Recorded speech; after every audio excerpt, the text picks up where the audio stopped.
The broadcast of the regular meeting of the Business Inspections and Zoning Committee will now begin. Good afternoon.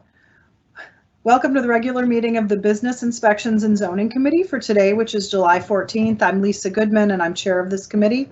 As we begin, I'll note for the record that this meeting has remote participation from members of the City Council and City staff as authorized under Minnesota Statutes Section 13D.012 due to the local public health emergency. At this time, I will politely ask the clerk to call the roll so we can verify a quorum for this committee.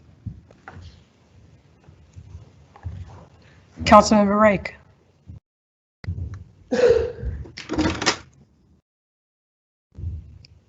Gordon. Here. Fletcher. Here. Ellison. Present. Schrader. Here. Chair Goodman. Present. There are 5 members present and probably at least 15 other people on the call. We'll then move forward with the consent agenda. The consent agenda includes items 3 through 10 on the agenda. Item 3 are the liquor license renewals. Item number 4 are the liquor license fee schedule. This is setting a public hearing for August 4th. Item 5 is a lease with North Star Community Rowing for a portion of the Upper Harbor site. Item number 6 is funding recommendations for the 2020 BTAB program. And I do just want to note that those grants are going to the African Development Center, the African Economic Development Solutions, BG WIN, Hmong American Partnership, Impact Hub, the Latino Economic Development Center, Lake Street Council, Metropolitan Consortium of Community Developers, Metropolitan Economic Development Association, the New American Development Center, Neighborhood Development Center, Northside Economic Opportunity Network, Seward Redesign, the West Bank Business Association, the West Broadway Coalition, and Women Venture. And then I will note that item number 7 is a temporary lease with the U.S. Postal Service for 10 West Lake Street. And I do want to note, after having the good fortune to talk to staff, that this is leasing only about half of the available leasable space in the building for a temporary purpose of operating a post office out of that location. Item number 8 is a change to the built form guidance in our comp plan through a comp plan amendment. Item number 9 is the rezoning of Lake Street at 514, 516, and 520 West Lake Street and 2149 Garfield Avenue South. And item number 10 is referring to staff the subject matter of a commercial property sale ordinance. Are there any items anyone would like to pull off of the agenda 3 through 12? Seeing none, I'd ask the clerk to call the roll on items 3 through 12. Councilmember Rake. Aye. Gordon. Aye. Fletcher. Aye. Ellison. Aye. Schrader. Aye. Chair Goodman. Aye. There are 6 ayes. Those items are approved. We'll now handle the 2 quasi-judicial public hearings on our agenda, both of which were postponed at the last meeting.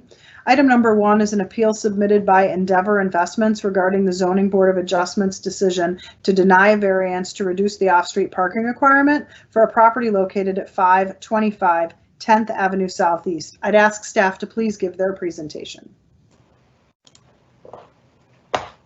Thank you, Chair Goodman, council members. As noted, the item before you right now is an appeal of the decision of the Zoning Board of Adjustment denying a variance request for 525 at 10th Avenue Southeast. This is an existing 10-unit building with 29 lawfully established dwelling units.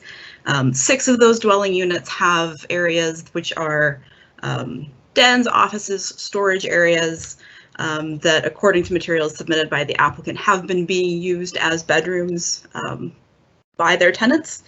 They're seeking permission to legalize those as lawfully established bedrooms.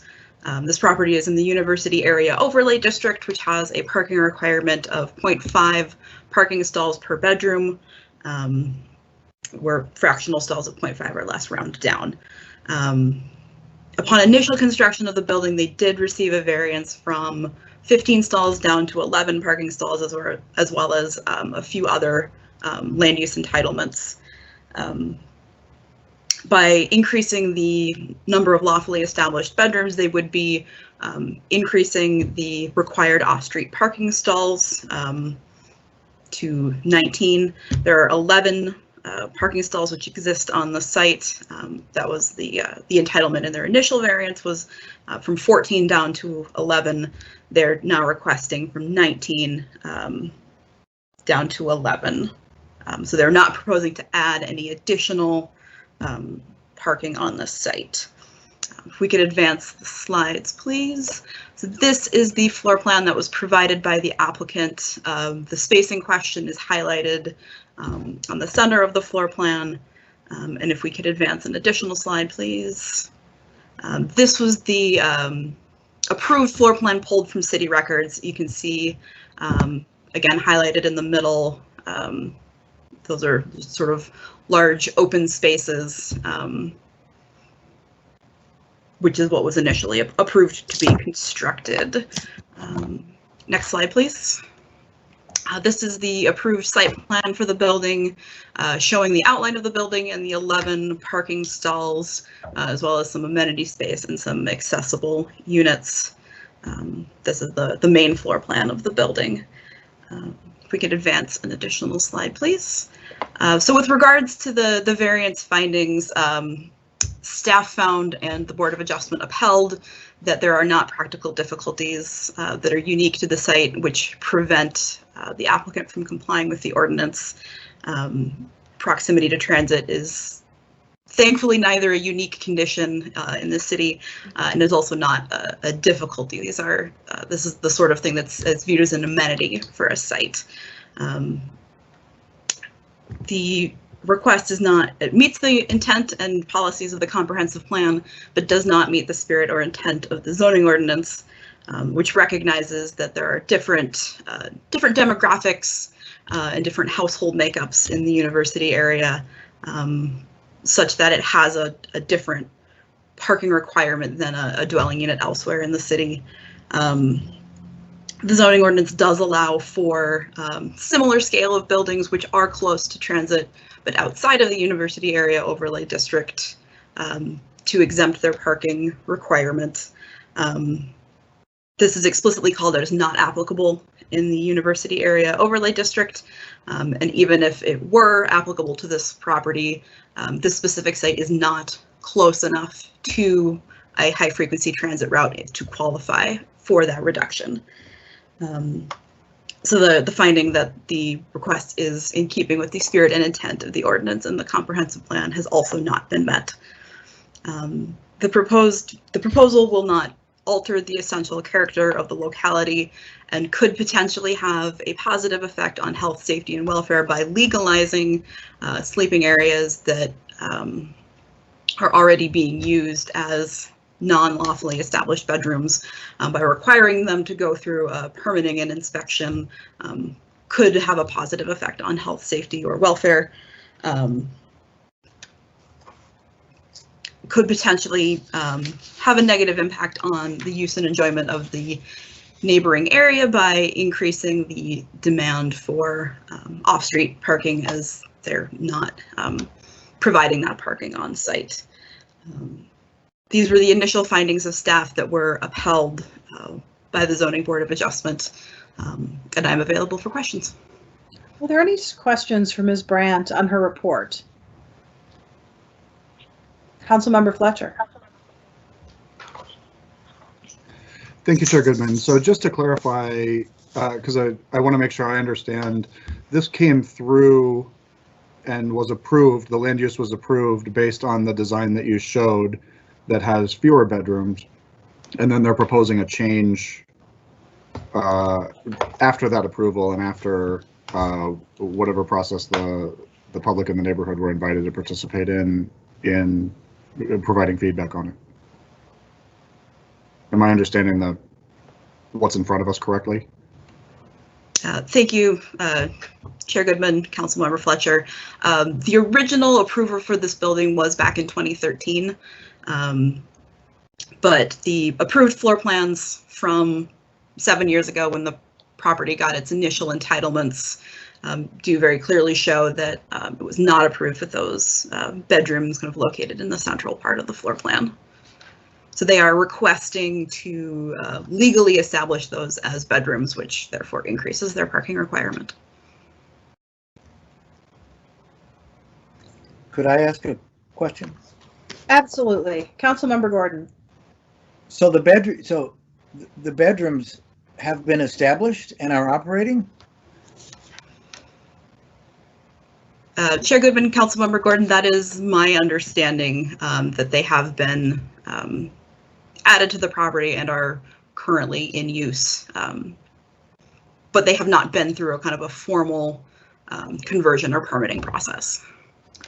And I just, having been around back then and following this process at the time, there was a very clear, I believe, understanding from everybody that bedrooms would not be allowed there. And there was also well-voiced suspicion that somebody might try to create them after the approvals happen. So this is just irritating. I don't want to get too emotional, but I just wanted to share that with all of you, that you can imagine how frustrating something like this could be to a community and even to a policymaker to now be seeing this in front of me. Thank you, Councilmember Gordon. Are there other questions or comments? Seeing none, Ms. Brandt, thank you so much for your report. Thank you. I'm going to proceed to open the public hearing. With this type of public hearing, we give the appellant the opportunity to make their case first. Is Mr. Wolf or another representative of the appellant on the line? And perhaps the clerk could instruct us as to how to get off of mute when you're on the line. It has something to do with 6. They would hit Yes, star thank you, 6. Chair. Matthew Wolf is present here for appellant. First off, I'd like to just correct the agenda, which is I'm not appearing for Endeavor Investments, which is a different owner of the property. I'm appearing on behalf of 525 10th Avenue Southeast LLC, owner of the property. And to address the comments that were just made, I think there's a distinction here that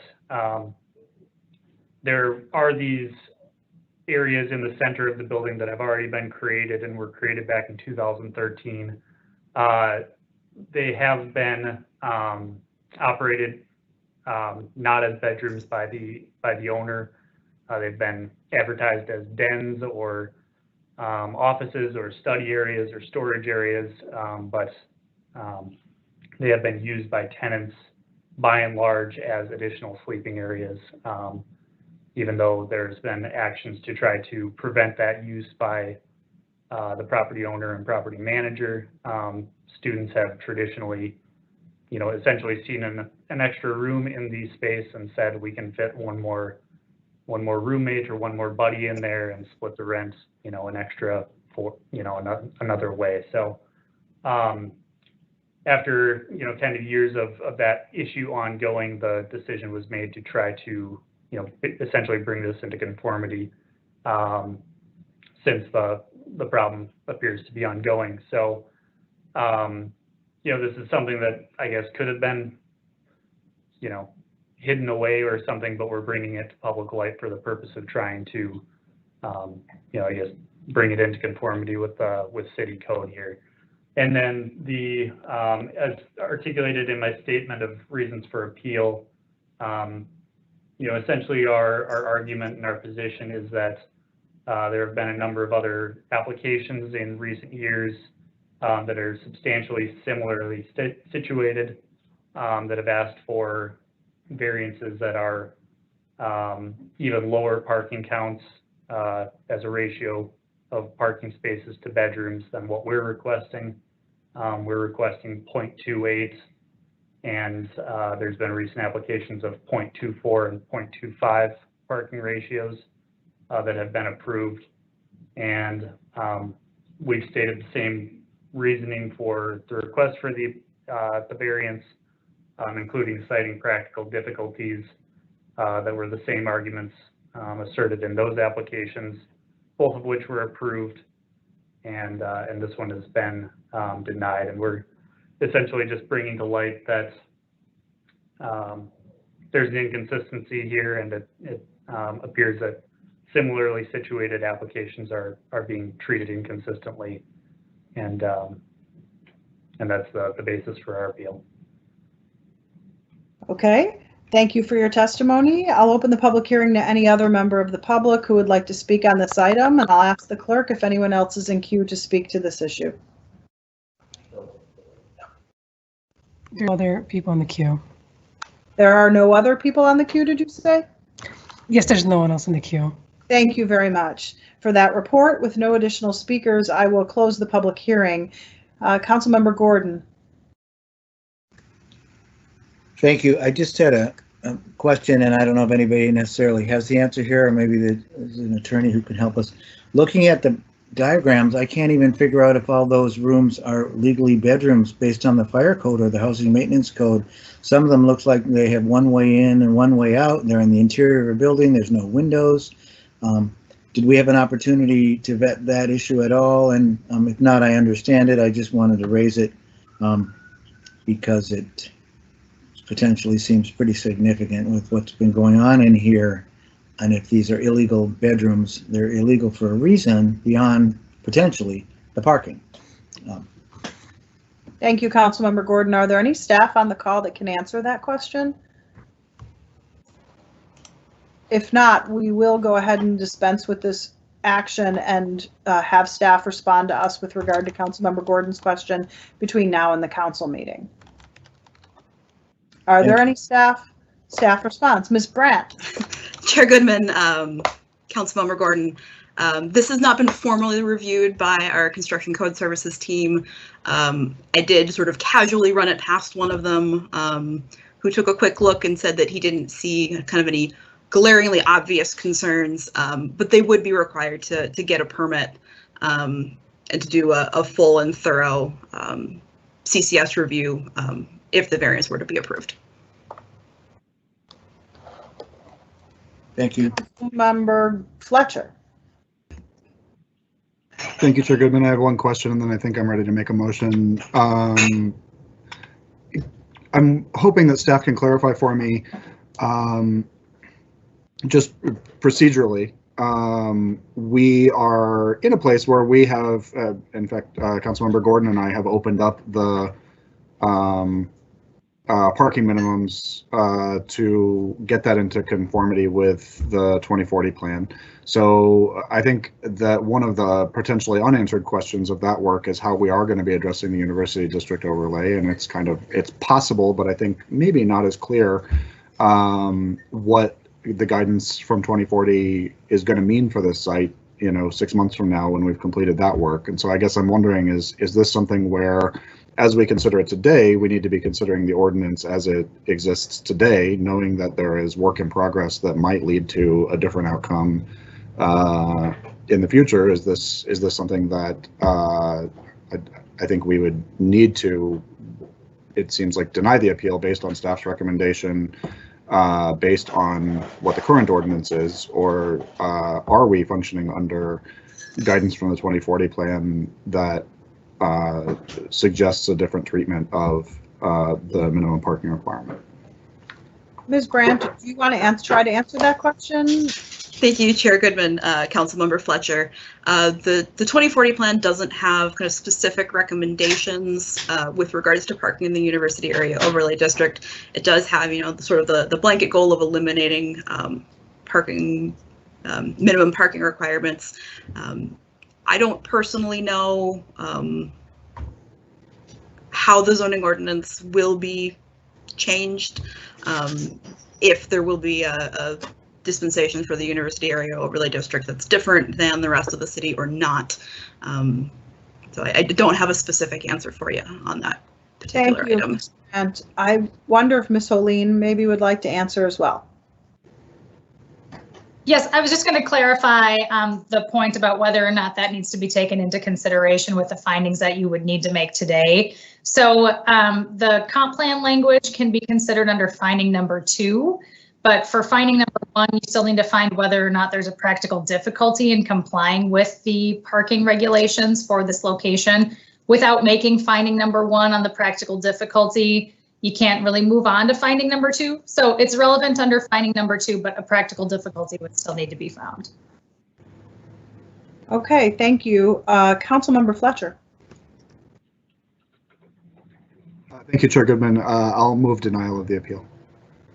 Councilmember Fletcher has moved denial of this appeal. Are there any further comments or questions from the committee members? Any final comments or questions? Seeing none, I'll ask the clerk to call the roll on the motion to deny the appeal. Councilmember Rake. Aye. Gordon. Aye. Fletcher. Aye. Ellison. Schrader. Aye. Chair Goodman. Aye. There are 5 ayes. Oh, Ellison here. Sorry. Aye. Sorry, there are 6 ayes. That motion passes. Thank you, Ms. Brandt, for your report. We'll move on to item number 2, which is an appeal submitted by Eric Takashita regarding the Zoning Board of Adjustment's decision to uphold the zoning administrator's determination that the changes submitted by the applicant after the project at 4736 and 4740 Grant Avenue South received site plan approval by the Planning Commission, if that constitutes a minor change. I will recognize staff to give the report on this item. Good afternoon, Chair Goodman, members of the committee. I do have a presentation that I think should be up shortly. The project site is 4736 and 4740 Grand Avenue South in South Minneapolis. As you may have recognized, that it is a mouthful, kind of what we're determining right now. So I'll walk through all the steps, all the actions that have been taken with regards to this project in the last 6 months, I guess more than 6 months at this point. So on October 7th, the Planning Commission, applications for this site came before the Planning Commission. Those applications were a parking variance and site plan review. The parking variance was to reduce the parking requirement from 23 spaces to 10 spaces to then have a parking ratio of 10 parking spaces to 23 dwelling units. Those applications were approved by the Planning Commission. An appeal was then filed on October 16th by Eric Takashita regarding the Planning Commission's decision to approve the parking variance. The site plan review application was not appealed at that time and became final. On November 8th, the Zoning and Planning Committee upheld the appeal of the parking variance, effectively denying that variance application. Next slide, please. So, as I mentioned, the site plan review application became final. And as a reminder, site plan review is the comprehensive review of new buildings where we analyze the building bulk, height, exterior materials, landscaping, parking access, pedestrian access, all manner of requirements in Chapter 530 in the zoning code. So that process for this building itself became final, but the proposed parking ratio was denied, which then led to a result of needing to provide a 1-to-1 parking ratio in order to comply with the zoning ordinance. As a note, site plan review approvals are valid for a period of 2 years with the option of a 1-year extension. I make note of that because while when the project was approved, it was prior to 2040 implementation. Those approvals remain final and are not affected by the adoption of the 2040 plan, which occurred after these approvals happened. In addition, the R5 zoning district, which allows a 4-story building, is still in place on the site. And a 4-story building would even today be allowed on the site as a new project. And that remains the case until the zoning code is changed to comply with the 2040 plan. So earlier this year, the applicant revised their plans to provide a 1-to-1 parking ratio, and staff determined that to be a minor change. And on April 14th, Eric Takashita appealed staff's determination that the proposed changes constitute a minor change. I do have a typo here. It was actually on May 21st that the Board of Adjustment denied the appeal, which was then again appealed. Next slide, please. So the proposed changes in the building, and I do have before and afters that we can walk through of all the major plans after the slide here, but The major changes was that the number of dwelling units decreased from 23 to 18. The number of parking spaces increased from 10 to 18. And the way that they accommodated that additional parking was because there's a unique grade change on the site where the front of the site is at street level, but the alley level of the site would be equivalent to the second story of the proposed building. So they were able to propose a new garage door at the rear of the building to allow 8 parking spaces in the rear of the second floor of the building. So there's basically 2 levels of somewhat at-grade parking where this building is kind of nestled into the hill. So there are parking spaces on the first floor, 10 spaces accessed by a shared driveway, and then 8 spaces accessed on the second floor from the alley. So there's those 2 points, and there's no internal circulation between the 2 floors.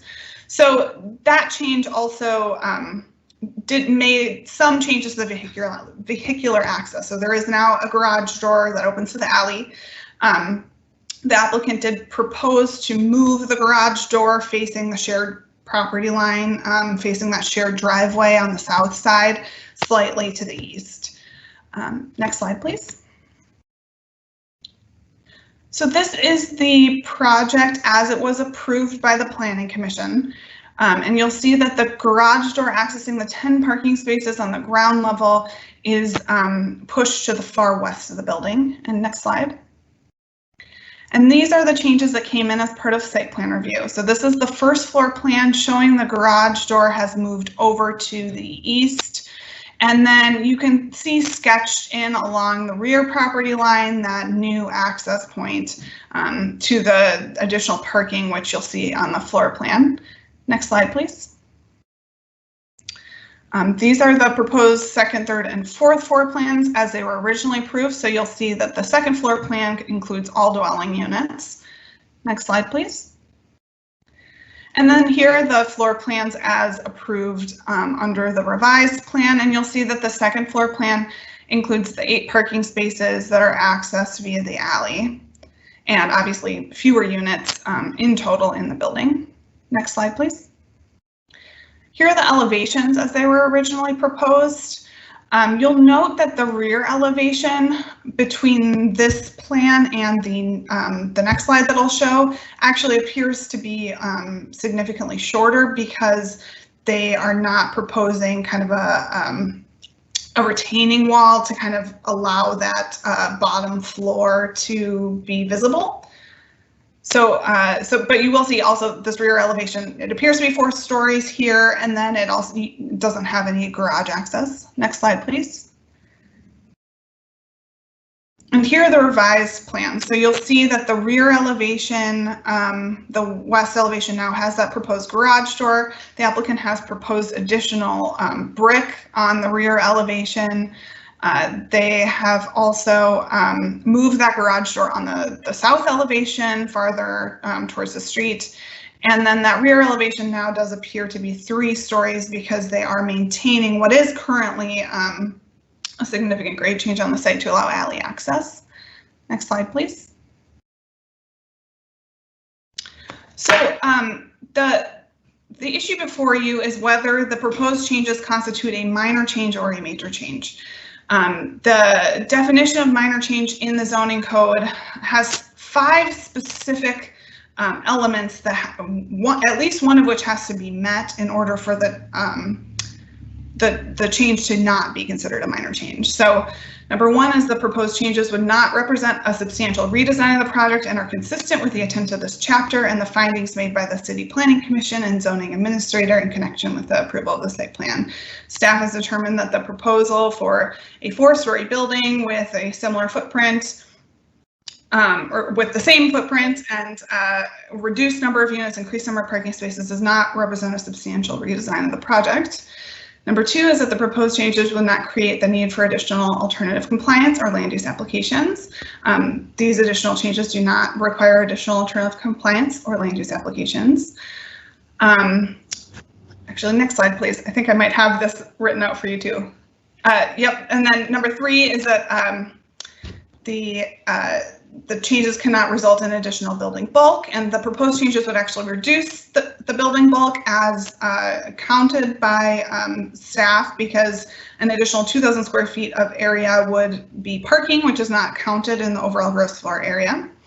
And then that the building height would not change by more than 5%, and there are no changes proposed to the building height. And then height and bulk cannot change if they were achieved by variance or conditional use permit, but no additional bulk or height is proposed as part of this project. So staff determined that because the proposed changes are specifically limited to reducing the number of units and increasing the number of parking spaces to comply with a 1-to-1 parking ratio, the overall design, bulk, height, materials of the building, its orientation on the site, have not changed. No additional land use applications or alternative compliance is required. Staff determined that the proposed changes can be considered a minor change, which does not require a new application before the Planning Commission. And I will also note here that this project the site plan review for this project was approved in October at the Planning Commission. It was not appealed. There's no retroactive way to retract those approvals. So even if this project was considered to be a major change, the one step would be that it would go back to Planning Commission for an amendment to an already approved site plan review application. Next slide, please. Ms. Silas, could we just see if there's any questions at this point? Sure. And then we can move on to the next point. Are there any questions from members of the committee? Councilmember Schrader. Thank you, Chair Goodman, and thank you, Ms. Silas, for this presentation. Just to go back to your earlier point, I have gotten a lot of emails from constituents, and most of them want to stop the development. And I want to kind of highlight the point you made, that this appeal has nothing to do with the development. With the site plan, a 4-story building with this bulk can go up for the next 2 years. The developer has that approval from the city. So I just want to be very clear and kind of make sure that I'm right, according to staff too, that is basically where things are now, and that this appeal, even if either way it goes, there can be a building built. And number two, just on, what are the specifics? If this becomes considered a major change and it goes to Planning Commission, they would just have to, what would the options be then for Planning Commission? Sure. So yes, you're correct that the site plan review approvals are valid for two years with the option of a 1-year extension. 1-year extensions are granted for legitimate reasons that could very well include lengthy appeal processes, such as the one that it is in. So when we're thinking about the project itself, the site plan review was approved, and that is valid for 2 years. If the committee determined that the proposed changes are a major change, the project would go back before the Planning Commission as an amendment to site plan review. At that point, it would be coming in as a building that only requires site plan review with, I think, no alternative compliance required. So the zoning is still in place for R5, allowing a 4-story building here. It would only be an amendment to an already approved plan. And it's not requiring any alternative compliance or any other land use applications that would be more subjective.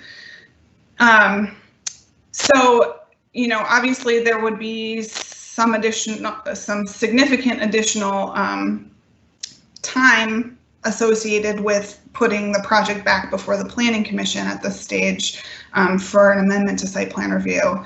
But I wouldn't anticipate that that there would be any significant outcome that would my understanding, and perhaps the city attorney could weigh in as well, is that there's no way to retroactively repeal that approval that was already granted to this project. And so I just wanted to note also that so this site is 2.5 guided for interior 2, which is a maximum of 2.5 stories in Minneapolis 2040. However, the R5 zoning district has been in place on the site for a long time. That allows 4 stories, and this project came in, last quarter of last year and was approved under that existing zoning district, which is still in place today. which will likely not be changing until built form overlays are adopted, which is looking like late 2020 at this point. So Councilmember Schroeder, you are correct that this project it would just be an amendment to an already approved plan, and that site plan review approval is valid for 2 years with the option of a 1-year extension. Next slide, please. Yep, thank you. Ms. Silas, let me just see if anyone else has a question about all of the information you've shared so far. Is there anyone else who would have a question for Ms. Silas? Seeing none, go ahead and continue with your report, Ms. Silas. So staff recommends that the Business Inspections and Zoning Committee adopt staff findings and deny the appeal of the decision of the Board of Adjustment to deny the appeal of the decision of zoning administrator to approve preliminary development review for an 18-unit building with 18 parking spaces at 4736 and 4740 Grand. And I will stand for any more questions. Are there any questions for Ms. Silas? I am going to proceed to open the public hearing. With this type of public hearing, we give the appellant the opportunity to make their case first. Mr. Takashita, I believe, is on the line. I'm wondering if the clerk could tell me how many others, other than Mr. Takashita, are on the line to testify after him. There are 6 in the queue. Okay, so Mr. Takashita, I'm going to give you 10 minutes total. Okay, thanks. That's a lot for me, as people would say. I appreciate it. So just because there's not 25 people lined up to speak next, and so I'm just noting your presentation starting at 2:07. Thanks very much, Chair Goodman and council members. And if the clerk could actually pull up the first slide of my presentation, I'd really appreciate it. So for the record, my name is Eric Takashita, and I do live at 4737 Harriet Avenue. I want to be clear that I'm here representing my neighbors. 115 people have actually signed a petition in support of our appeal. We love our city, and we welcome new neighbors. And we're really grateful to the Zoning and Planning Committee for upholding an appeal that we had to file last fall about the same project. As the committee members on Zoning and Planning will remember, at that time you urged the developer to work with us as he revised his plans.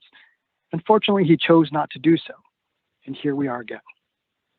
As Ms. Silas said, the only issue here today is whether staff has the authority to approve the changes, or if this needs to go back to the Planning Commission, where residents can have a chance to make our voices heard. I will address the committee, but I want to first invite our attorney, Paula Collies, to say a few words on our behalf. Paula?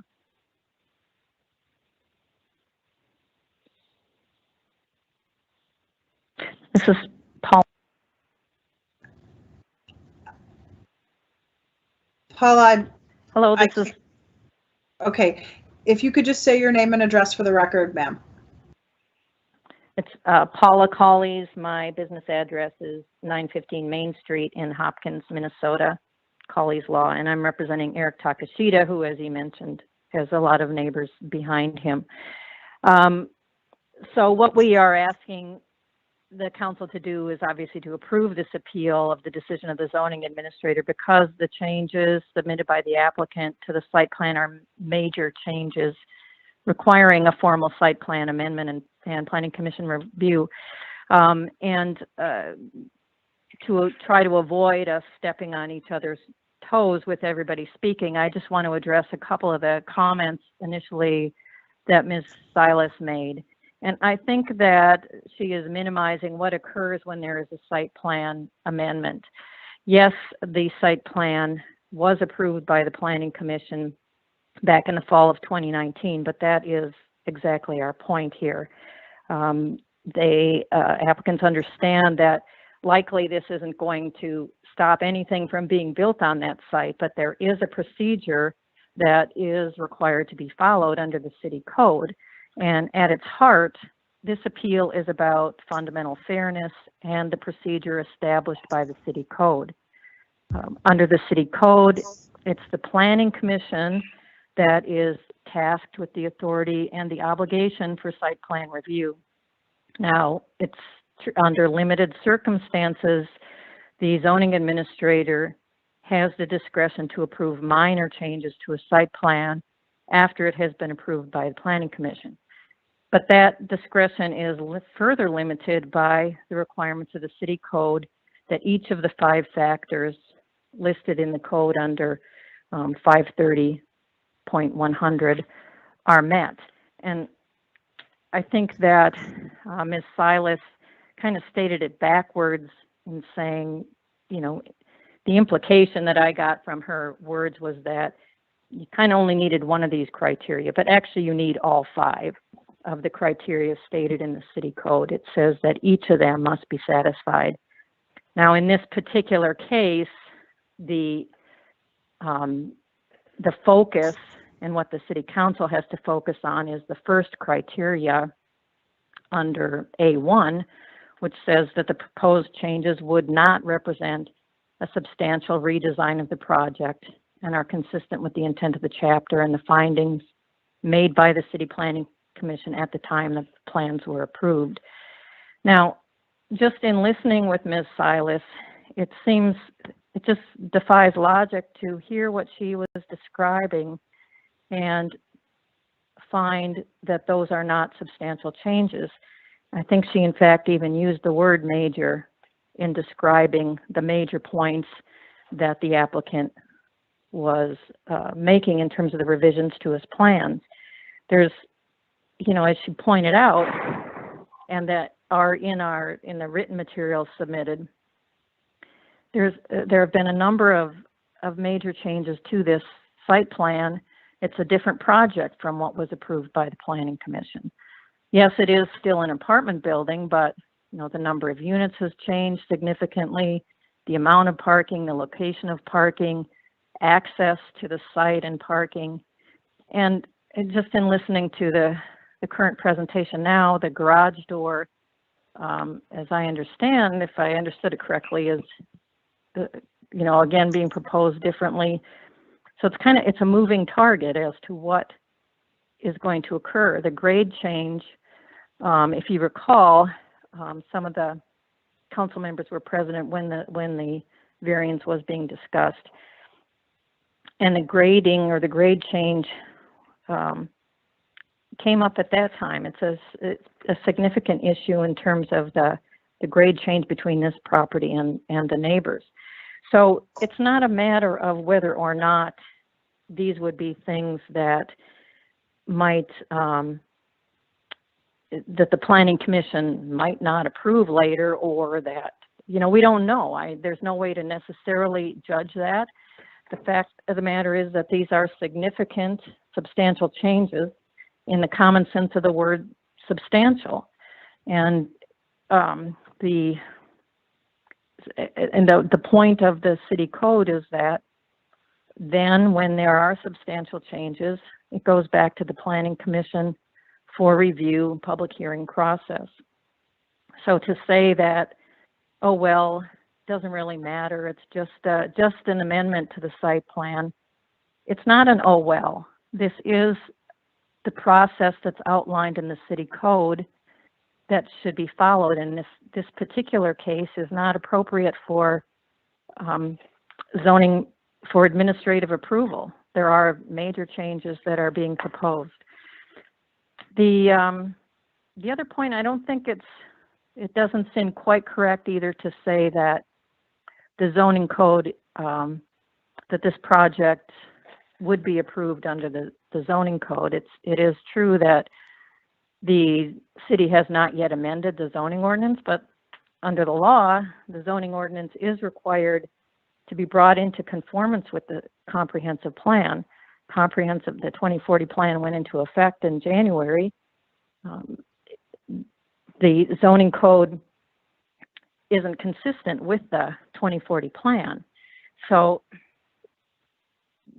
you know, under the two have to be brought into conformance to say that, well, we're going to do it later in 2020. I don't think that necessarily makes the zoning code valid, but in any case, the changes that the applicant is proposing here are major changes from the site plan that was approved by the Planning Commission in the fall.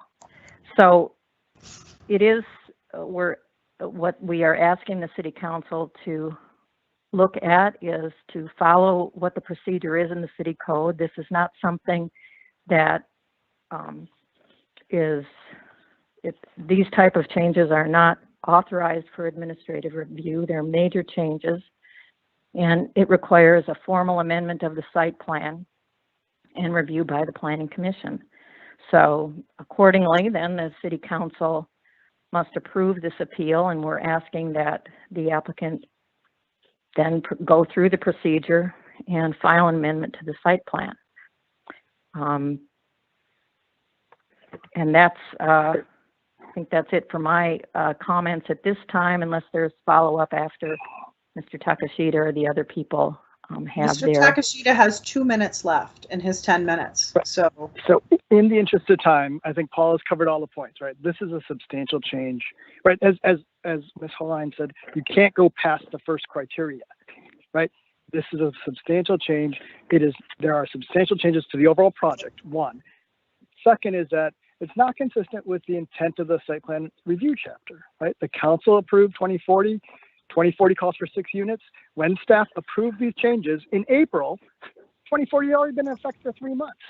And that's not consistent with the policy that you all as the council adopted, right? So it doesn't meet that criteria of being consistent with the chapter. And finally, and most importantly, it's not consistent with the findings of the Planning Commission.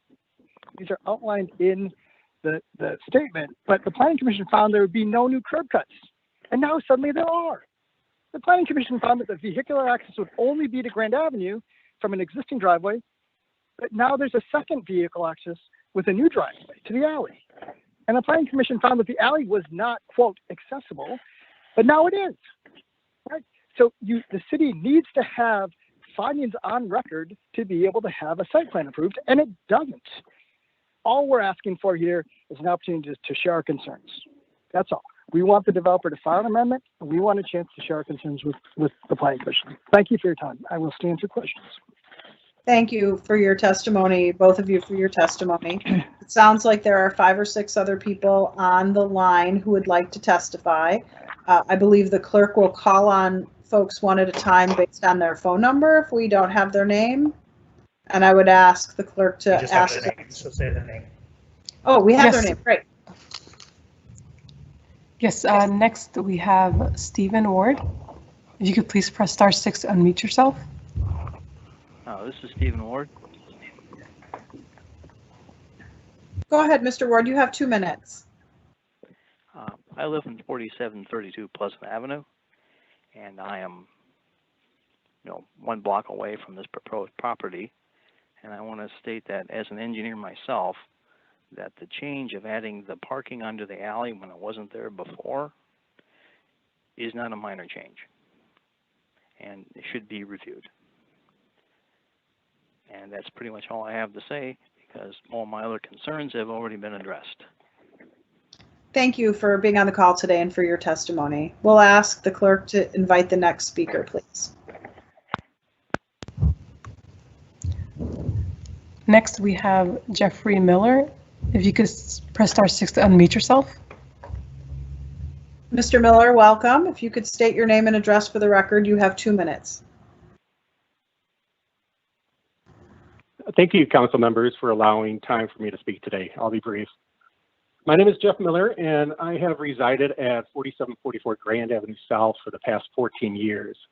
And this is the property that shares a driveway with the current single-family home located at 4740 Grand. I own one of the units in this triplex and live in it with my wife and our 12-year-old son. So our biggest concern with the developer's proposed redesign of this project is the placement of the garage exit on the south side of the building. The developer's original plan for the site was to have the garage exit located at the rear of the building, opposite our garage, as this is a normal placement of a garage within a residential neighborhood. But by now placing the garage midway up our shared driveway, we are inevitably going to have headlights and taillights regularly shining into our home as cars exit and enter this building. And I dread the day our son takes his bike out of the garage, races down the driveway, only to be startled, or worse yet, clipped by a car speeding out of the next door garage. Had the developer considered this location for the garage in his original plan, I find it very hard to believe that CPED staff would have approved the site plan in the first place, as a garage in this location is not compatible with nearby properties and does not minimize pedestrian and vehicular conflict. This is simply not a logical location for a garage exit, especially when the property shares a driveway with existing neighbors. This substantial change to the garage location in and of itself is reason enough to consider the proposed changes to the site plan as major, not minor. So thank you for your time. I'm counting on you to vote in favor of this appeal. Thank you for your testimony. I'll ask the clerk to call on the next person on the line. Next, we have Dean Dovelis. If you could press *6 to unmute yourself. Oh, it's the developer or the architect.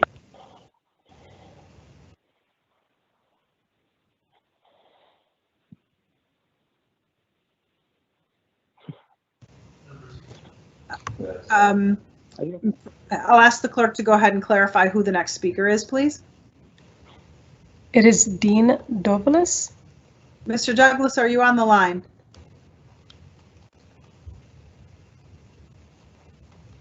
It does not sound like he is, but we'll ask the next speaker, and if he comes back, we can grab him too. Who would be next? Joshua Siegel.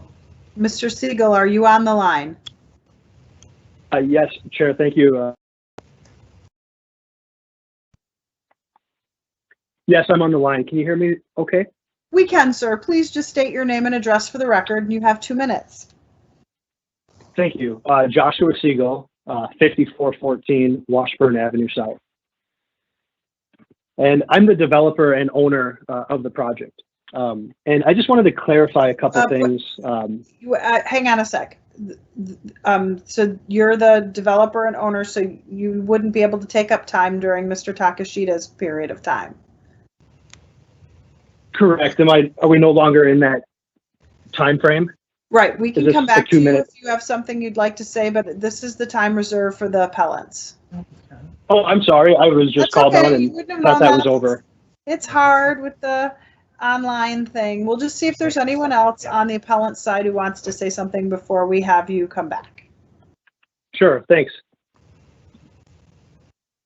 Is there anyone else who'd like to speak on behalf of the folks filing the appeal?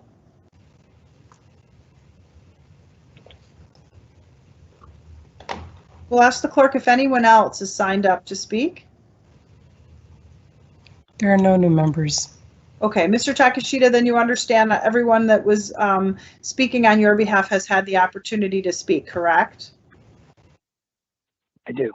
Thank you. Okay, so we'll ask the developer then if he would like to have 2 minutes on his side of the appeal. It sounds like he's on the line. Madam Chair? Yes, go ahead. A question for clarity. My understanding is that this appeal is actually whether the staff has the authority or not. This is not actually an appeal of any action by the developer. That is Can you just correct. clarify that for me? That is correct. Do you still want to speak?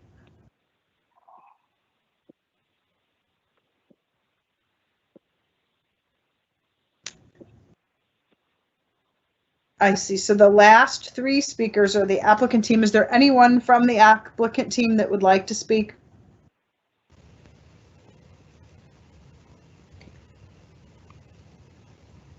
It does not sound like it. I just want to make sure in the communication situation that everyone have the opportunity if they'd like to say something.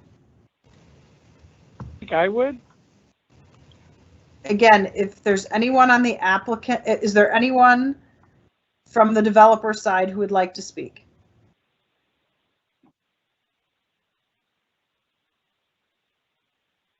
Yes, can you hear me okay?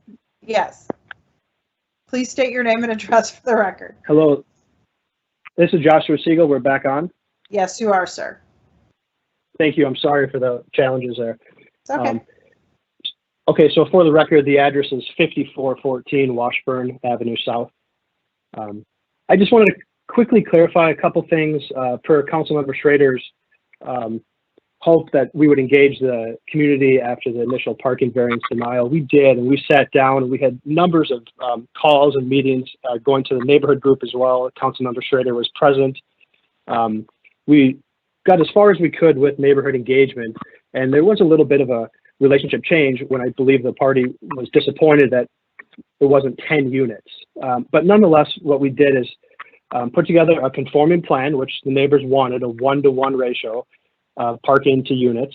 and submitted that 18 units and 18 parking with no variances, no alternative compliance, just a very minimal change. We hope you support the project. We did our very best to engage neighbors, engage staff, and basically do what everyone told us to do. I'm available for questions if you'd like. Thank you for your testimony, sir. Is there anyone else who has not had an opportunity to testify that would like to testify?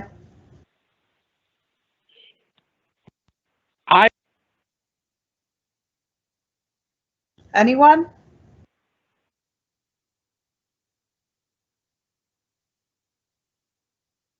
I'll ask the clerk if there's anyone who signed up that has not had an opportunity to testify.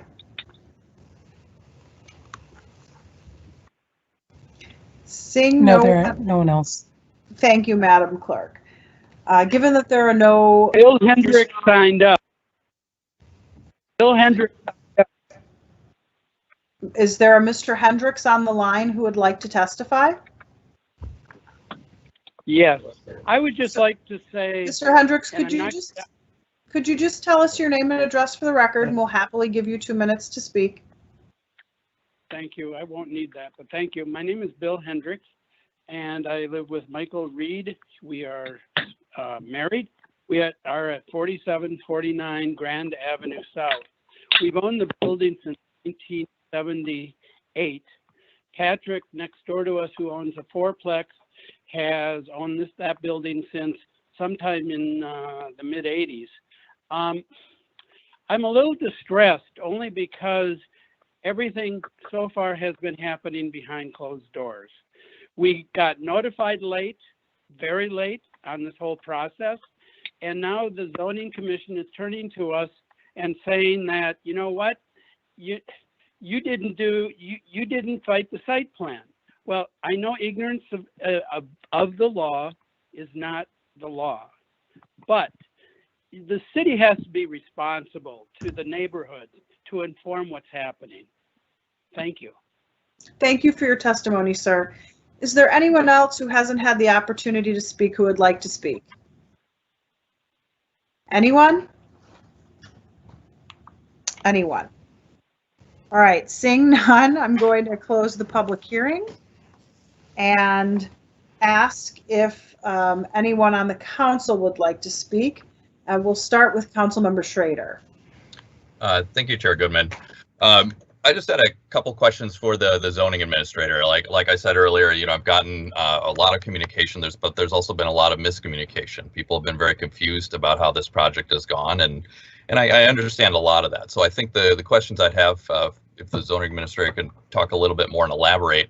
One of the things people have talked about is the parking, and just to be able to talk about how the site plan is different than the parking. There was a lot of folks that have been saying they can't believe that behind closed doors that a plan would go from 10 parking spots to 18 parking spots, and that's clearly a misunderstanding of how the site plan relates to parking and that requirement, and it doesn't go the other way. But I think it'd be very helpful for folks to know how those are separated, why those are separated, and kind of how they play out when the denial of the parking variance for the developer requires them to build on a 1-to-1 ratio, and how they've had to change those plans. And then second, just to answer some of the questions from Mr. Takashita, how this meets the criteria, how this has kind of gone through not just this project, but I think it would be helpful to give some context to say this is why we have a minor change, when something is considered a minor change, and why give some examples of minor changes through this process that have previously come through, just to provide some context for folks that don't see this process all right now. And those are my questions for now. Okay, thank you, Councilmember Schrader, and Ms. Silas, I really appreciate your report. But given this is an issue of the zoning administrator, we would ask the zoning administrator to see if he can answer Councilmember Schrader's questions. Great, Chairman Goodman and Councilmember Schrader. I'm actually working from the office, which surprisingly has poor lighting under this arrangement, so forgive me. But I'd just like to address some of the questions. So some time ago, when the city revised its code back in 1999, we first looked at what types of changes would be minor and major. We looked at that for both conditional use permits and for site plans. So we've actually, in spite of what we're hearing today, we've actually tried to bring more regular rule of order around these changes that we routinely see. And so under the current zoning code under 530, we've gone through the 5 findings that we look at that set the parameters for major and minor changes. What I would like to tell the public is that we actually see changes through the development process quite frequently. Often they relate more to building code issues and minor changes in floor plans, maybe exiting, some stairwells, windows, things of that nature. On occasion, floor plans and design issues, though, do affect a site plan. And so that's why we go back and kind of look at these changes in concert. Often changes are unforeseen. There may be conditions that weren't identified through the Planning Commission process that need some minor adjustments. And so again, I'd just like to say that these changes to projects are not uncommon. The history around this project and the opposition to it may amplify what some of these changes look like to the public, but to staff, they're not particularly unusual. So normally we would kind of look at how, first off, were there any binding conditions of approval placed on the approval? And this project didn't have binding conditions of approval that relate to the items that are being changed. If there was binding conditions of approval, then we'd have to bring it back to Planning Commission. Absent that, we go back to 53100 and look at the guidance that those points give us. So here, the developer went back to the drawing board, looked at what changes they might make that would be able to be approved administratively. And so, as we've said, they've reduced the number of dwelling units. Historically, as I know the chair knows, the addition of dwelling units often was a big point of contention, and that was brought back to Planning Commission, particularly around conditional use permits. The city changed that some time ago. So again, they've diminished the number of dwelling units, not increased it. We look at the envelope of the building. The envelope of the building is primarily not that much different. In fact, has decreased in some aspects. Historically, the city has looked at increases in the bulk as being a big red flag to say, within reason and some small parameters, can they do that? So again, it met that test. We looked at the access. So one of the parts of the development process is the preliminary development review, which involves public works folks. So when this project went back through the preliminary development review for the relocation of one of the entrances into the attached parking or underground parking and the alley, Public Works reviewed that. They determined that that would be acceptable under their guidelines and review. And so the planning function knew that project could be approved through PDR. Again, if there had been substantial concerns at the time through PDR that whether it was turning radius or other things that wasn't going to work from a Public Works standpoint, that would have been an issue that we would have had to consider strongly, because again, we try to get the Public Works approvals in line with the planning approvals. So by the time the City Council approves it, they know both prongs of that approval are solid. We often have seen projects also come in which to some folks may look fairly substantial. Often these were materials. So we've had substantial buildings downtown that have gone through the planning process. They've been approved for their parking, elevations, but the materials change substantially. 600 Portland is an example. And sometimes there's no binding condition on the materials, but they, to the public, would look substantially different. But again, following the guidance in the zoning code, we found the ability to approve those. Sometimes those materials either become cost prohibitive or aren't available.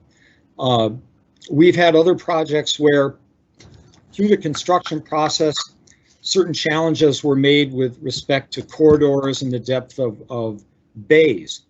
And so we've had projects in the North Loop where certain types of bays couldn't be constructed in the way that they were reviewed at Planning Commission due to conditions on the soil or the piers that were driven. And we had to approve administratively what would be the uses on some of those floors. I think 417 Washington comes to mind where there were some issues there. Excuse me. I would finally say that, you know, the city has given strong signals to staff that we should try to work with developers, be mindful of public engagement. But I would suggest we're always under a charge to not have too much red tape. And our developer community is one half of the equation. The public is another side. And so we try to find the balance between not over-regulating our development community, but also being very sensitive to the neighbors who live around these projects. And I know the council struggles with this balance as well. And so again, when staff reviewed this project, we went to the guidance that we found in 53100. We went through the 5-pronged analysis, and at the end of the day, we determined that it did fall within the parameters of an approving minor site plan changes. I fully recognize that given the profile of this project in the neighborhood, that virtually any change that differed from the original approvals might feel like a very substantial change. But over the hundreds, and dare I say thousands of projects that we've reviewed over the last decade, the approvals here fall well within the parameters of what we looked for or looked at in terms of administrative changes. And I'm open to any questions that the council may have on that. Are there any questions for Mr. Poor on his answer to Councilmember Schrader's question? And Councilmember Schrader, are you satisfied that you've heard what you need to hear from Mr. Poor? Yes, no, I appreciate all of the answers. I did want to just follow up on the parking and just kind of how the parking requirements a little different. Mr. Poor, if you could respond to that, and or if Mr. Fussy has a comment, that would be great. Oh, thank you, Chair Schrader. First, I just wanted to mention one other point. It kind of relates to the city attorney. Is there is a requirement that the city gets its zoning code in line with the 2040 plan, but that time has not come yet. I don't know if the city attorney wants to speak to that. And it does present an awkward situation for staff when we're writing staff reports under the current zoning code, being very mindful that in some parts of town, the 2040 guidance is very different. But, and again, I'll defer to the city attorney, but I think we've been advised that we need to stick what's legally defensible on the zoning code and not what's the aspirations of 2040 before those built form guidelines are adopted. As to the parking, they provide the parking is not in an outside parking lot. It's an interior lot, interior parking area. They were able to add that parking at the cost of some dwelling units, apparently.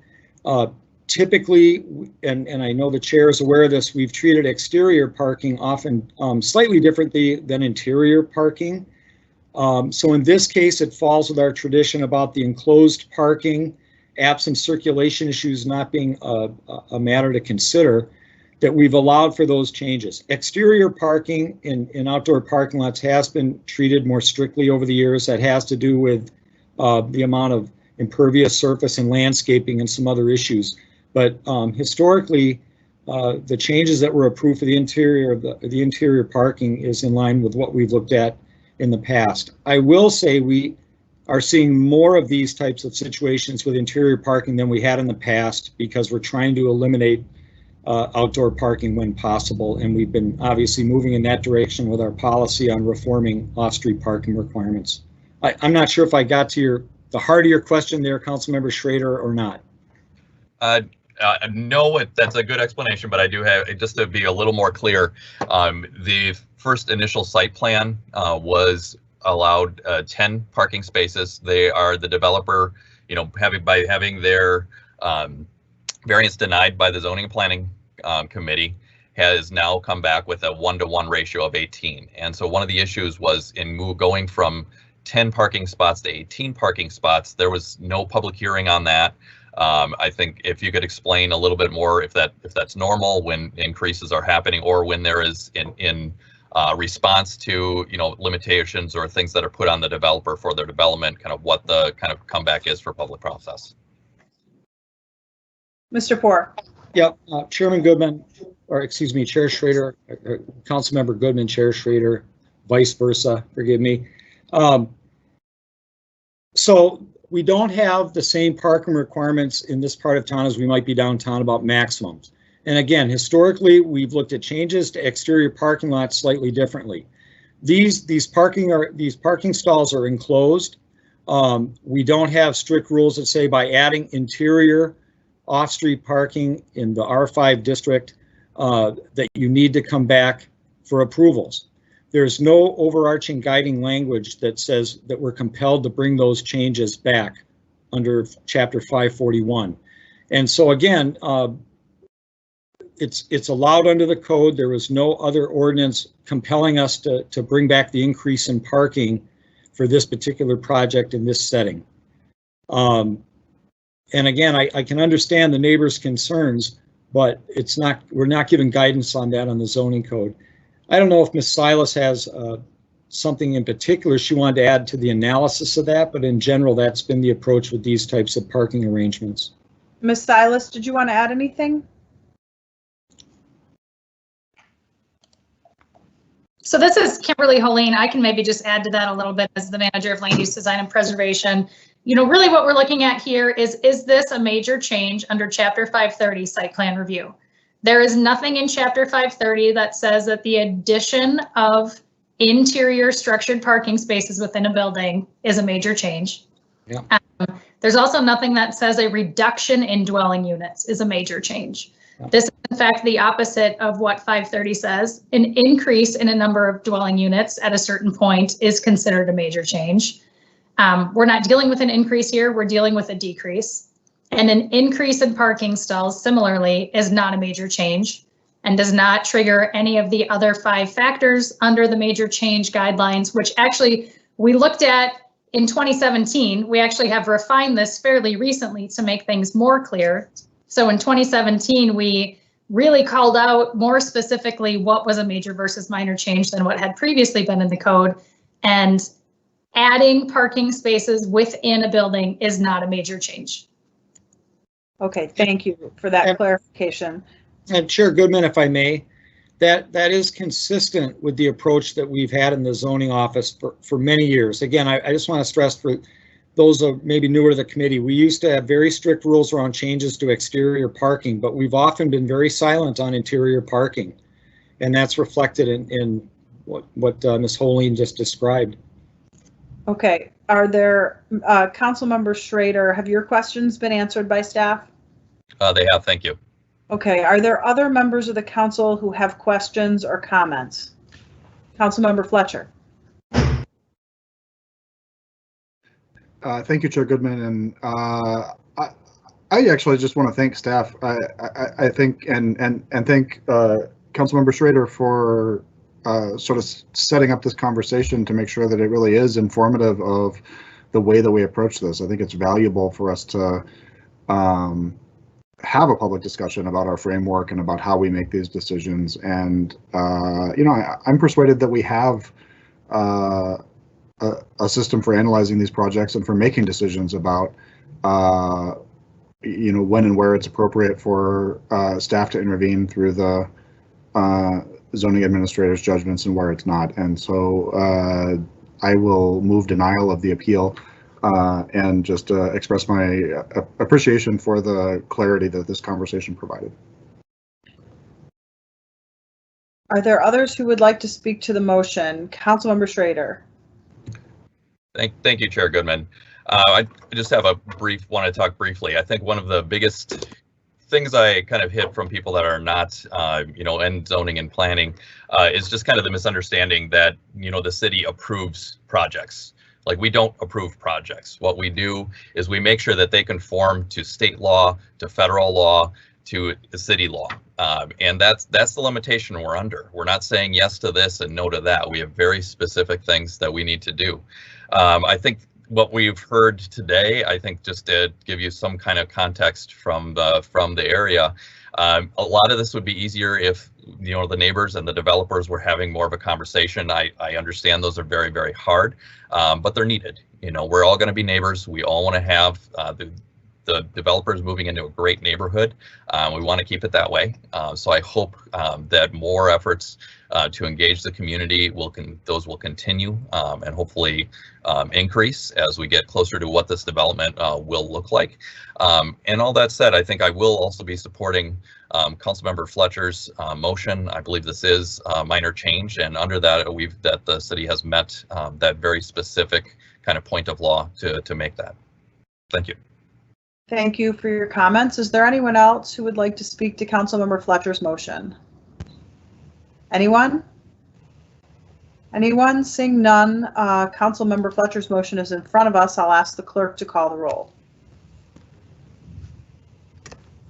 Councilmember Reich. Aye. Gordon. Aye. Fletcher. Aye. Ellison. Aye. Schrader. Aye. Chair Goodman. Aye. There are 6 ayes. So Councilmember Fletcher's motion passes. The appeal has been denied. Are there any further questions or comments from the committee members about anything on the agenda today? Seeing none and no further business before us, without objection, I'll declare this meeting adjourned. Thank you all for being here.